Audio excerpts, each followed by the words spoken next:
Salut tout le monde, aujourd'hui on va répondre à Nassim Saïli, célèbre youtubeur du fitness game francophone, qui a récemment mis en avant sur sa chaîne YouTube de quasiment 1 million d'abonnés, la diète carnivore. De quoi s'agit-il? Alors, cette diète consiste grosso modo en deux choses, consommer exclusivement ou quasi exclusivement des produits animaux, dont principalement de la viande, et ne plus communiquer avec ses semblables humains qu'avec deux mots, ouga bouga. Alors moi j'ai aussi entendu dire que certains vivaient dans des grottes et se promenaient avec des massues en bois sur l'épaule, mais ça à mon avis c'est un tout petit peu exagéré. Je veux dire, leurs massues sont probablement en pierre, pas en bois. Mais moi ce qui m'a tout d'abord frappé avec cette vidéo, c'est son titre. C'est mauvais pour la santé et la planète, mais résultat incroyable. Si j'ai bien compris ce que Nassim essaye de nous dire ici, c'est que vous allez flinguer votre santé et flinguer la planète si vous suivez cette diète, mais au moins voilà, vous serez pas mal musclé quand tout cramera autour de vous et que votre santé partira en couille. En tout cas, c'est gentil de nous prévenir. Mais résultat incroyable, pourquoi d'ailleurs? Pour l'hypertrophie, pour la force, pour passer sur le podcast de Joe Rogan et raconter des cracks à plusieurs millions de personnes?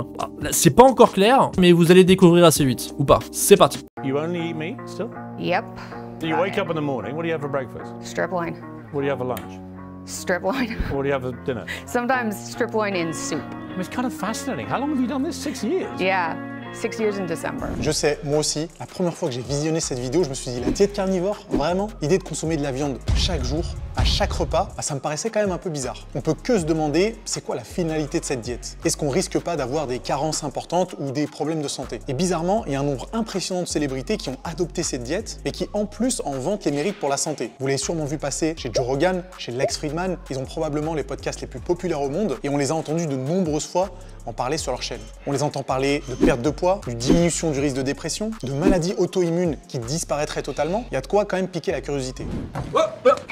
Alors pourquoi autant d'enthousiasme pour une diète qui à première vue paraît hyper restrictive? Et la diète carnivore, c'est pas juste une simple tendance. Pour certains, elle est synonyme de transformation physique et d'amélioration radicale de la santé. Et quand on découvre certaines transformations physiques, c'est clair qu'il y a de quoi un peu s'emballer. Je suis même tombé sur un youtubeur qui a vu son taux de testostérone doubler grâce à la diète carnivore. I've been eating a carnivore diet for 6 months now, and it's entirely revolutionized my life. My level is sitting at 624. Alors qu'est-ce qui fait que cette diète marche aussi bien? Wow, attends, je suis pas d'accord là. Analysons ce début de vidéo. Bon, on commence avec un extrait d'une interview où une personne décrit vaguement son alimentation carnivore. Nassim pose la question légitime de l'objectif de cette diète ainsi que de son impact sur la santé. Ensuite, on enchaîne avec des anecdotes de youtubeurs et de célébrités qui ont adopté cette diète ou vantent les bienfaits de cette diète, notamment l'un d'entre eux qui aurait vu son taux de testostérone exploser. Et là, en fait, Nassim nous sort. Alors qu'est-ce qui fait que cette diète marche aussi bien? Je pense qu'avant de pouvoir expliquer pourquoi la diète marche aussi bien, pour reprendre ces mots, il me semble qu'il faudrait déjà établir que tel est le cas, que cette diète marche bien. Et aussi préciser marche bien pour faire quoi? Dans quels objectifs? Mais du coup, quelles données empiriques, quelles études scientifiques ont été données dans ce début de vidéo qui démontrent que la diète marche aussi bien? Puisqu'on y est, je rappelle qu'il existe plusieurs niveaux de preuves en nutrition, que ces différents niveaux sont catégorisés par fiabilité sur la pyramide de hiérarchie des preuves scientifiques et que les anecdotes n'y ont évidemment pas leur place. Au mieux, on peut trouver ce qu'on appelle les études de cas, qui sont des observations sur des cas individuels, mais celles-ci n'ont pas non plus de valeur particulière autre que soulever des questions et orienter potentiellement la recherche vers des problématiques mal connues, etc. Un youtubeur qui affirme que son taux de testostérone a doublé, que la taille de son pénis a quadruplé ou qu'il a débloqué le Mangekyou Sharingan en augmentant de manière conséquente la quantité de viande qu'il consomme, c'est pas ce qu'on appelle une démonstration que la diète qu'il a adoptée fonctionne. Si c'était le cas, la recherche scientifique ça serait quand même beaucoup plus simple, ça irait beaucoup plus vite et ça coûterait beaucoup moins cher. Mais voilà, peut-être que Nassim va s'inquiéter de la charge de la preuve un peu plus loin dans cette vidéo, on va voir. Avant tout, la diète carnivore, c'est quoi? Et pourquoi ça fait polémique? La diète carnivore, c'est un type de diète où, vous l'aurez compris, le but, c'est de manger que des produits d'origine animale. Alors certes, il y a parfois des différences dans la définition de la diète carnivore. Certains parlent uniquement de consommation de viande et d'autres incluent tous les produits d'origine animale. On inclut alors la viande, le poisson, les œufs, le beurre, les organes, etc. Donc vous l'aurez compris, le but de la diète carnivore, c'est de laisser de côté les fruits, les légumes et tout ce qui n'est pas d'origine animale en fin de compte.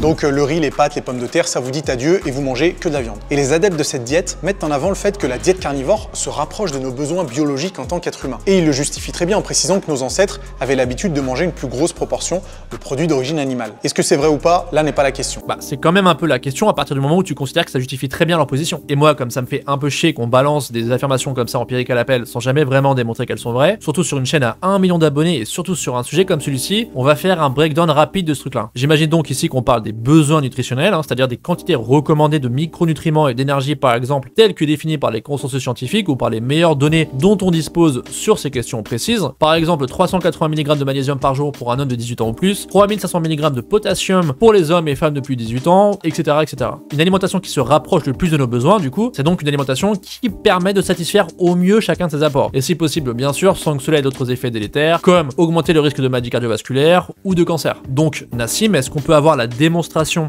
que nos ancêtres, d'ailleurs, quels ancêtres en fait, desquels on parle exactement, consommaient plus de produits animaux que nous, et là aussi d'ailleurs il faut clarifier, est-ce qu'on parle par rapport à l'apport énergétique total, ou est-ce qu'on parle en quantité absolue? 2, que la diète de ses ancêtres était tout particulièrement semblable à ce qu'on appelle la diète carnivore aujourd'hui. Et 3, que leur diète leur permettait justement de combler leurs besoins nutritionnels. En tout cas, sont rapprochés de manière plutôt optimale. Quand tu auras démonté chacun de ces points, là tu pourras effectivement affirmer que leur position est très bien justifiée. Et récemment, la diète carnivore a beaucoup gagné en popularité grâce à deux personnalités que vous connaissez peut-être. Jordan Peterson, c'est sûr et certain que vous en avez déjà entendu parler. Il est justement passé dans le podcast de Joe Rogan, celui de Lex Fridman aussi, et il parlait de son expérience avec la diète carnivore. I need way less sleep. I get up in the morning and I'm fine. I'm not anxious. I'm not depressed. I don't have psoriasis. My legs were numb on the sides. That's gone. I'm certainly intellectually at my best at the moment, which is a great relief, especially doing this tour. Depression is gone. I'm stronger, I can swim better, and my gum disease is gone. It's like, what the hell? Il précise à quel point cette diète l'a aidé à perdre du poids, l'a aidé à avoir les idées plus claires, et à quel point il sent un regain d'énergie en supprimant les fruits, les légumes et les plantes en général. Mais ce qui est encore plus édifiant que le cas de Jordan Peterson, c'est celui de... Ah mais oui, je sais très bien de qui il va parler là. Il va parler de Captain Bidoche. Vous connaissez ou pas? Avant, c'était un mec qui consommait très peu de produits animaux, puis un jour, il a commencé à manger 3 entrecôtes par repas, chaque repas, pendant 6 mois. 6 mois plus tard, il s'est passé quoi? Transformation physique, boum.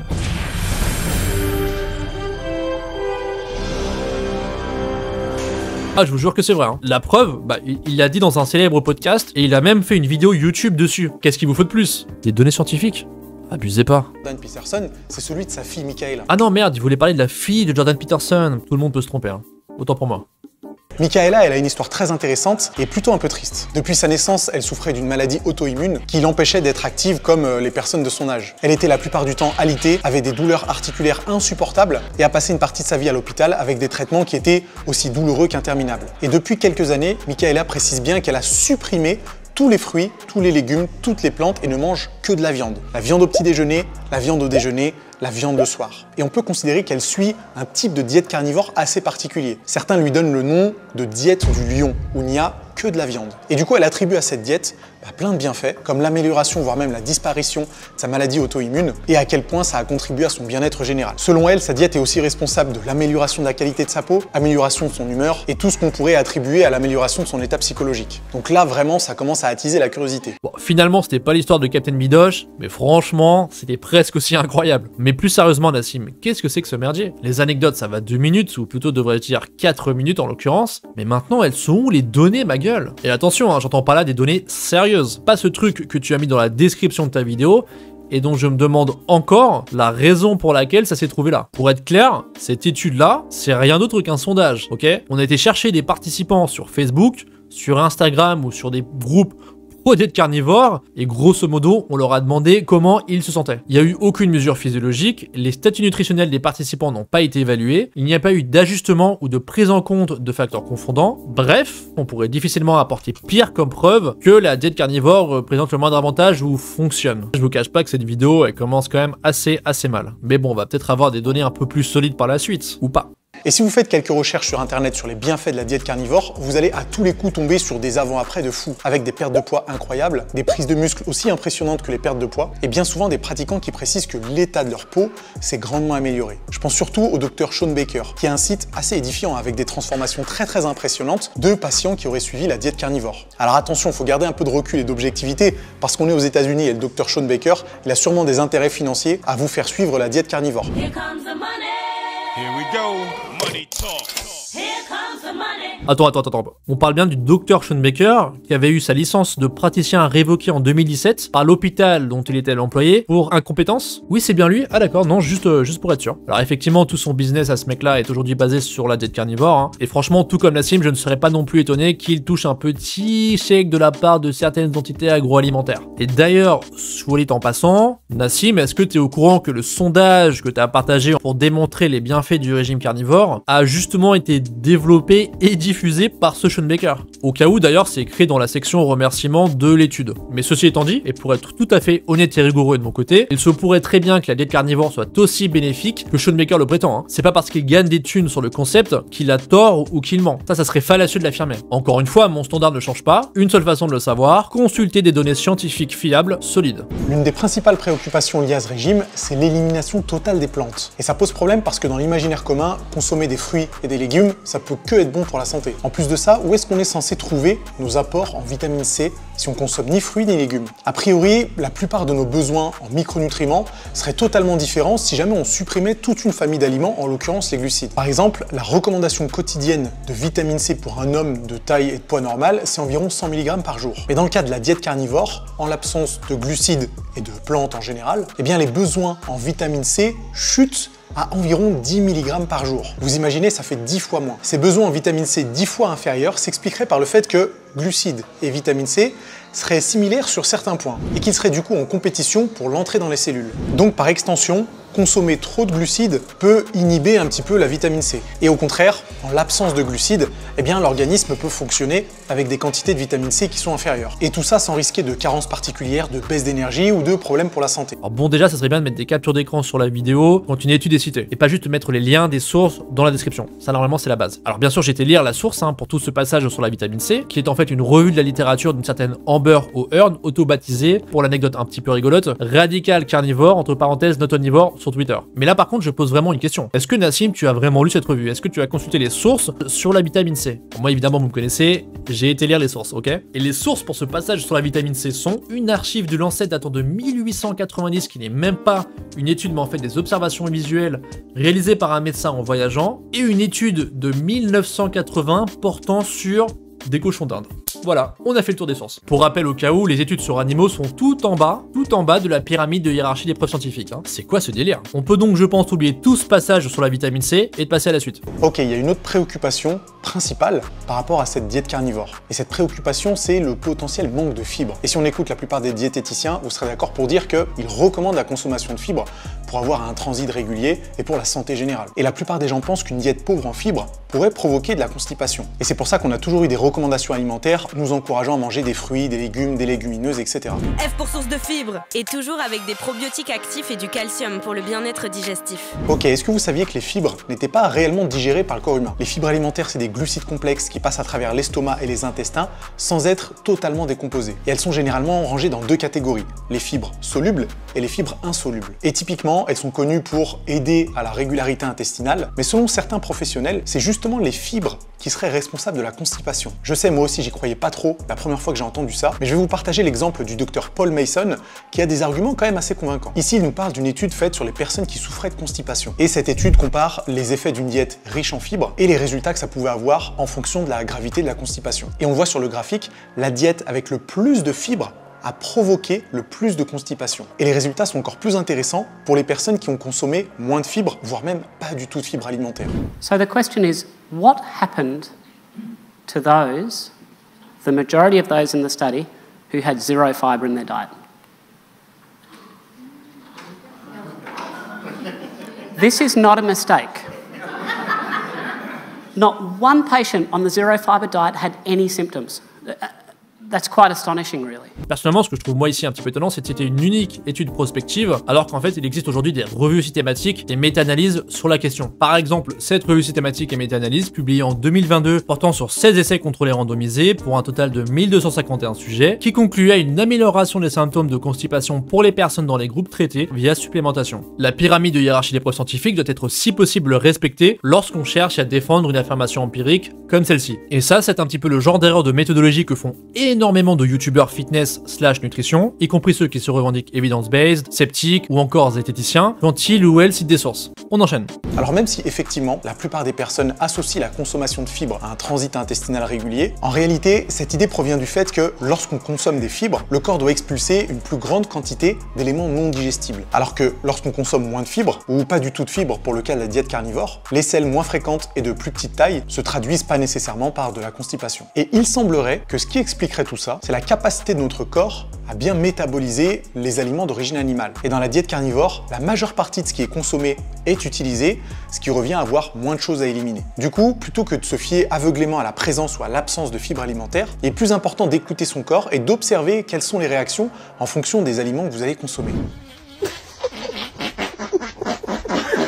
Alors ici, toutes ces spéculations mécanistiques sont bien jolies, mais il n'y a vraiment aucune inférence solide, encore une fois, à produire à partir de ce qu'on vient d'entendre. Écouter son corps pour certains trucs, pourquoi pas, mais là on a surtout envie d'écouter les scientifiques en fait. Et ça tombe très bien parce que la consommation de fibres a été étudiée de manière extensive, en long, en large et en travers, par la recherche scientifique en nutrition au fil des dernières décennies. Et les résultats sont plutôt sans appel. Il existe de multiples méta-analyses là aussi portant sur la consommation de fibres et concluant qu'elle est positivement corrélée à une réduction de la mortalité par maladie cardiovasculaire, la diminution de certains risques de cancer, comme le cancer du pancréas, le cancer des ovaires ou la mortalité toutes causes confondues. De fait, ne pensez même pas à éliminer les fibres de votre alimentation. Vous feriez sans doute une triste erreur. Mais est-ce que c'est pas dangereux pour la santé de ne pas consommer de fibres? Est-ce que ça va pas dégrader la qualité du microbiote intestinal? Est-ce qu'on doit pas avoir une alimentation variée, équilibré et manger 5 fruits et légumes par jour pour entretenir tout ça? Eh bien, je vous ai trouvé une étude scientifique hyper intéressante qui a été faite sur des Inuits, une population qui ne mange ni fruits ni légumes. Et ce qui est intéressant dans cette étude, c'est que les chercheurs ont remarqué que le microbiote intestinal des Inuits n'était pas si différent de celui des populations occidentales, alors que la diète des Inuits, c'est très faible en fibres, très haut en gras et en protéines également. Analysons ce passage. Premièrement, Nassim dit: le microbiote intestinal des Inuits n'était pas si différent de celui des populations occidentales. Or, il est indiqué en noir sur blanc qu'au contraire, le microbiote intestinal des populations non occidentales, suivant un régime traditionnel, est distinct d'une autre. Ici, la capture d'écran indique donc l'inverse de ce qu'il disait. Ça commence plutôt mal. Ceci étant dit, il ne se trompe pas dans l'absolu, puisque ce qu'il disait est en fait affirmé un peu plus loin dans l'abstract. Bon après, voilà, je sais pas si c'est lui qui monte ses propres vidéos, si c'est quelqu'un qui le fait pour lui, je sais pas comment s'organiser, c'est peut-être une erreur du monteur. Passons. Moi, ce qui m'intéresse surtout ici, c'est Nassim, en quoi cette étude répond à la question que tu posais en introduction de ce passage, à savoir... Mais est-ce que c'est pas dangereux pour la santé de ne pas consommer de fibres? Que les choses soient claires, et j'invite quiconque à les vérifier par lui ou par elle-même, cette étude ne dit absolument rien de la santé de qui que ce soit. Hein. D'ailleurs, c'était même pas le but, comme l'ont affirmé eux-mêmes les scientifiques qui l'ont réalisé. En fait, comme c'est dit un petit peu justement dans l'abstract, il s'agissait ni plus ni moins de comparer les flores intestinales et les types de bactéries résidents entre un groupe d'occidentaux et un groupe d'Inuits avec une alimentation traditionnelle. Cette étude-là, elle nous dit rien de la santé des uns par rapport aux autres, elle a évalué aucun paramètre de santé, aucune incidence de maladie, aucun taux de mortalité, que dalle, nada. Je veux dire, là, ma gueule, t'aurais mis un extrait de Sangoku versus Freezer, on n'aurait pas été beaucoup plus avancé, hein, ça aurait été pareil. Fort heureusement, je vous ai moi-même déjà cité des méta-analyses sur la consommation de fibres, vous savez donc qu'elle est effectivement fortement corrélée à une meilleure santé, et ce, à bien des égards. Et bien évidemment, comme d'habitude avec mes vidéos, vous aurez tous les liens de toutes les sources dans la description de la vidéo, ainsi d'ailleurs qu'un extrait du combat entre Sangoku et Freezer, hein. Comme ça, tout le monde sera content. Bon, vous l'aurez sûrement compris, tout ça c'est un sujet assez compliqué, mais on se retrouve quand même avec des arguments assez intéressants en faveur d'une diète qui ne serait pas si élevée en fibres et qui pourrait justement donner de la cohérence à la diète carnivore. Il y a un argument qui revient assez souvent en faveur de la diète carnivore, c'est que les fruits, les légumes et les plantes en général ne seraient pas si bonnes pour la santé que ce qu'on voudrait nous faire croire. Je sais, ça sonne un peu théorie du complot, mais suivez-moi sur ce coup. La problématique qui est soulevée par les adeptes de la diète carnivore, c'est la présence des antinutriments dans certains fruits, certains légumes, etc. Et c'est la présence de ces antinutriments qui encouragerait les personnes à suivre une diète carnivore à supprimer totalement les plantes de leur alimentation. Et les antinutriments, lorsqu'ils sont consommés, peuvent interférer avec l'absorption de certains autres nutriments. Ils peuvent aussi se lier à certains minéraux et les rendre indisponibles pour notre corps, et ça peut même causer des irritations intestinales chez certaines personnes. Donc en gros, c'est pas une très bonne nouvelle. Et les adeptes de la diète carnivore ont décidé de résoudre ce problème en supprimant totalement leur consommation de fruits, de légumes et de plantes en général. On pourrait considérer que c'est un peu radical comme approche, surtout que théoriquement, on peut réduire son exposition aux antinutriments avec certaines techniques de préparation, comme faire tremper certains aliments ou les faire fermenter. Les gars qui suivent la diète carnivore, ils ont dit non, on va pas s'embêter avec ça, on mange plus de légumes. De toute façon, fallait pas s'attendre que les gars qui suivent la diète carnivore soient nuancés. On est d'accord que c'est une approche un peu extrême, mais ça va très bien avec l'ADN de la diète. What? Vegetables? Le problème, c'est que ces antinutriments, qu'on pourrait considérer comme des toxines, il y en a littéralement des centaines. Il y en a certains qui sont très connus et qui sont contenus dans certains aliments très populaires et d'autres qui sont un peu plus obscurs. Après, je vous mets un petit aperçu des antinutriments les plus connus, donc à vous de checker si actuellement ils sont présents dans votre alimentation. Après, encore une fois, c'est difficile de savoir exactement quels pourraient être les effets nocifs de ces antinutriments sur la santé. Et après, faut pas oublier que les partisans de la diète carnivore sont pas forcément les plus objectifs, donc évidemment, faut prendre tout ça avec un petit peu de recul. Après, il y a quand même des choses qui sont bien argumentées et qui font sens. Si les recommandations en nutriments sont aussi hautes pour une alimentation standard, c'est sûrement à cause de la présence de ces antinutriments. Et du coup, avec une diète carnivore, la quantité de nutriments essentiels serait bien plus basse puisqu'il n'y a pas de présence d'antinutriments. Donc vous voyez que là, effectivement, ça fait quand même un peu de sens. Alors là, les antinutriments, c'est vraiment un grand classique, hein. Ça a été maintes fois débunké en tant qu'argument pour dire que les fruits et les légumes, faut pas en manger. Mais c'est pas grave, on se retrousse les manches et puis on y va quand même, hein. En plus, il paraîtrait, la légende raconte qu'au bout du millième débunk de cet argument-là, je vais gagner un truc. Alors j'ai pas tenu les comptes, mais à ce rythme-là, je pense que j'en suis vraiment plus très loin. Bon, pour en revenir à Nassim, on notera qu'il a encore une fois présenté aucune source à l'écran, une vraie source scientifique concernant les antinutriments, et qu'il n'y en a pas non plus dans la description de la vidéo. Problème de rigueur, Nassim. Encore une fois, on va donc vérifier si ce qu'il dit est vrai en présentant nous-mêmes des sources. Alors donc, la claim des Ooga Booga serait que les antinutriments empêchent l'absorption de micronutriments, comme l'expliquait Nassim, et que ce serait une bonne raison de fait de se passer des aliments qui les contiennent, notamment du coup les fruits, les légumes, les légumineuses, etc. Pour commencer, il est vrai que les antinutriments existent, et qu'ils peuvent avoir par exemple la propriété d'affecter l'assimilation de certains micronutriments. Sauf que ça, on s'en bat un peu les couilles, frère. Pourquoi? Parce qu'il s'agit encore une fois de ce qu'on appelle une spéculation mécanistique, c'est-à-dire une spéculation concernant des résultats sur des sujets humains, produite à partir d'un mécanisme isolé, un type d'inférence en gros. Pour être clair, la littérature scientifique traite effectivement des antinutriments, et les plus fréquemment cités sont par exemple les lectines, les phytates, les oxalates ou encore les phytoestrogènes. Seulement, tout ceci est un petit peu brouillon en réalité. D'un côté, on sait qu'on peut annuler ou diminuer les effets a priori négatifs de certains d'entre eux en cuisant les aliments qui les contiennent par exemple ou en les fermentant, donc là-dessus Nassim a raison, et de l'autre, il semblerait que certains d'entre eux, de ces antinutriments, auraient au contraire en fait des effets bénéfiques pour la santé. Seulement voilà, on n'a pas vraiment d'études prospectives portant sur des êtres humains destinées à étudier précisément, vraiment distinctement l'impact de ces antinutriments. Donc pas vraiment de données solides sur lesquelles on peut se reposer. En revanche, on dispose de nombreuses enquêtes épidémiologiques permettant justement de statuer si oui ou non ces antinutriments et les mécanismes par lesquels ils peuvent agir négativement sur l'organisme représentent du coup un danger ou un problème lorsqu'on soumet des sujets humains à la consommation des aliments qui en contiennent. Et qu'est-ce qu'on remarque lorsqu'on étudie l'impact de la consommation de fruits, de légumes ou encore de légumineuses sur des populations humaines? Est-ce qu'on constate que leur santé s'améliore, que les risques de mortalité diminuent, que l'incidence des cancers ou d'autres maladies diminue également, ou l'inverse?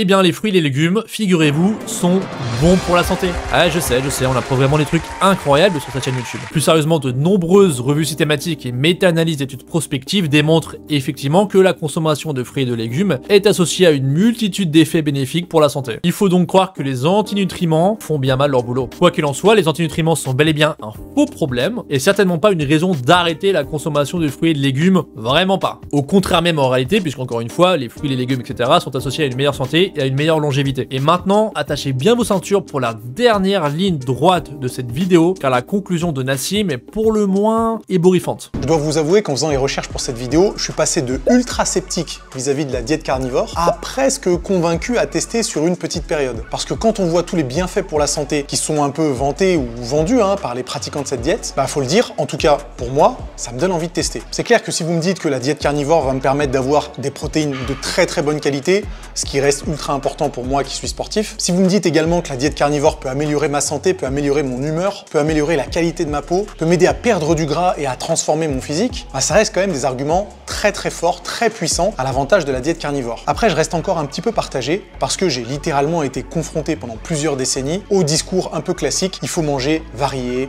équilibré, pas trop de viande, pas trop de sel, pas trop de gras, etc. Tout avec modération. Et d'envisager de passer à une monodiète, parce que c'est ça clairement, la transition est mine de rien un peu difficile à faire. Donc si vous m'auriez posé la question il y a quelques mois, en me demandant si jamais je conseillais la diète carnivore, c'est clair que je vous aurais répondu non. Mais aujourd'hui, je pense que ça vaut quand même le coup d'essayer, parce qu'il n'est pas impossible que ce type de diète soit adapté à votre mode de vie et aux aliments que vous appréciez consommer. Après, personnellement, je suis pas le plus gros viandard du monde, donc l'idée de manger du steak matin, midi et soir, ça fait beaucoup là, non? C'est pas le truc qui me motive le plus, mais si c'est pour expérimenter tous les bienfaits, alors là, pourquoi pas. Là, ma gueule, j'en tombe des nues, quoi. J'arrive pas à croire ce que je viens d'entendre. Je veux dire, cette conclusion est une pure dinguerie. Nassim, affirmer devant ton audience que tu as été convaincu par des anecdotes de youtubeurs ou de célébrités, ou encore par des affirmations qui ne sont pas corroborées par des données scientifiques, et non seulement ça, mais en plus en disant des choses qui vont à l'encontre justement des recommandations et des données actuelles, bah, c'est un déni de la science, c'est dangereux, ça va créer des problèmes de méthodologie dans l'esprit des personnes qui te regardent, qui vont commencer à penser qu'on peut citer des anecdotes de youtubeurs, etc. Alors certes, le titre lui-même dit c'est mauvais pour la santé, et cette idée-là, elle est jamais vraiment développée dans la vidéo, il n'y a aucune source qui est présentée et citée pour le démontrer. Je veux dire, soyons honnêtes, la vidéo de Nassim présente la diète carnivore sous un jour positif. Très clairement. Écoutons donc la fin de la vidéo. On n'en a pas parlé dans cette vidéo, mais ce qui pourrait être intéressant à aborder, c'est l'influence de la diète carnivore sur le taux de testostérone. Parce qu'il y a aussi beaucoup de sources qui nous disent que ça peut avoir une influence positive. Il y en a même qui vont jusqu'à dire que ça leur a permis de doubler leur taux de testostérone. Alors là, quand on parle de bienfaits intéressants vis-à-vis du sport et de la musculation, si on aborde la testo, ça devient très intéressant. Est-ce que ça vaut le coup de faire le test sur 7 à 30 jours, peut-être en mesurant le taux de testostérone avant et après? Mec, il n'y a aucune source scientifique qui a été donnée là-dessus, quoi. Que des anecdotes de youtubeurs. Je vais bien être sympa, charitable, tout ça, mais il y a un moment donné, il faut arrêter les conneries. Enfin bref, Nassim a mis sur la table la question de l'impact de l'alimentation sur le taux de testostérone. La charge de la preuve sur donc les partisans de la diète carnivore qui affirment ça, et qui ne sera évidemment pas acquitté avec une vidéo YouTube, faut pas nous prendre pour des imbéciles, est à minima double, hein. Il faut déjà démontrer que la diète augmente significativement du coup les taux de testostérone, ou bien total ou bien libre, parce qu'il y a plusieurs moyens de mesurer la testostérone dans le corps humain, et bon courage pour ça au passage, hein, parce que vu les données dont on dispose déjà actuellement sur le lien entre testostérone par exemple et alimentation, à mon avis vous êtes mal barré. Et ensuite, il faudra démontrer qu'il y a un impact significatif en termes d'hypertrophie et en termes de gain de force, encore une fois par rapport à d'autres types d'alimentation. Bon chance avec ça, hein. Bref, pour conclure, il n'y a vraiment aucune bonne raison de penser aujourd'hui qu'une diète carnivore présenterait le moindre avantage pour quoi que ce soit. En termes de gain d'hypertrophie, en termes de gain de force, en termes d'autres paramètres de santé, voilà, aucune. À moins bien sûr d'accorder du crédit aux anecdotes de Captain Bidoche sur YouTube, Twitter ou Instagram, et d'envoyer la science se faire foutre accessoirement. Mais voilà, moi ce qui me fait halluciner vraiment ici, en fait, c'est qu'on a vraiment l'impression que Nassim nous encourage à essayer cette diète de merde, en nous présentant uniquement des aspects prétendument positifs qu'il n'a à aucun moment démontré, et ses seuls contre-arguments un peu faibles, c'est dire... Après, personnellement, je suis pas le plus gros viandard du monde, donc l'idée de manger du steak matin, midi et soir, ça fait beaucoup là, non? c'est pas le truc qui me motive le plus. Alors, désolé encore une fois pour les fans de Nassim, mais cette vidéo, en fait, elle était juste catastrophique, hein, en termes de méthodologie, en termes d'utilisation et de citation de sources, d'inférences, etc. Après, je dis pas, hein, attention, c'est peut-être un excellent coach en musculation, en renforcement musculaire, en hypertrophie, etc. Mais juste, faut pas qu'il parle de nutrition. Enfin, c'est vrai, effectivement, que la consommation de produits animaux, comme ça, va à l'encontre des recommandations du GIEC, qui nous invite plutôt à diminuer justement drastiquement notre consommation de viande et de produits animaux pour diminuer du coup notre impact sur le changement climatique. Et ça va également à l'encontre évidemment de recommandations nutritionnelles basées là aussi sur des données solides. Et pour vraiment terminer, une troisième raison de s'en abstenir, on n'en a pas vraiment parlé ici, c'est la question des animaux. Voilà, on tue 3 millions d'animaux par jour dans les abattoirs français. Il serait peut-être temps d'arrêter le massacre et de promouvoir une alimentation ne reposant pas sur l'exploitation et la mise à mort du coup des animaux. Et en particulier en ce qui concerne le monde du fitness, il faut vraiment arrêter de voir les animaux comme des taux de protéines ou de lipides pour 100 grammes sur pattes. Cette mentalité doit vraiment changer. Ce sont des individus sentients, avec des intérêts, avec des émotions, et non pas des ressources nutritionnelles nous permettant de maximiser nos objectifs en fitness. Pour info, j'ai réalisé une vidéo sur la quantité de protéines à consommer, sur la créatine et sur les BCAA, et une vidéo sur la comparaison entre protéines animales et protéines végétales dans le cadre de l'hypertrophie. Je mettrai les liens de ces vidéos dans la description de celle-ci. C'est tout pour aujourd'hui, merci d'avoir regardé, je vous dis à très bientôt, ciao.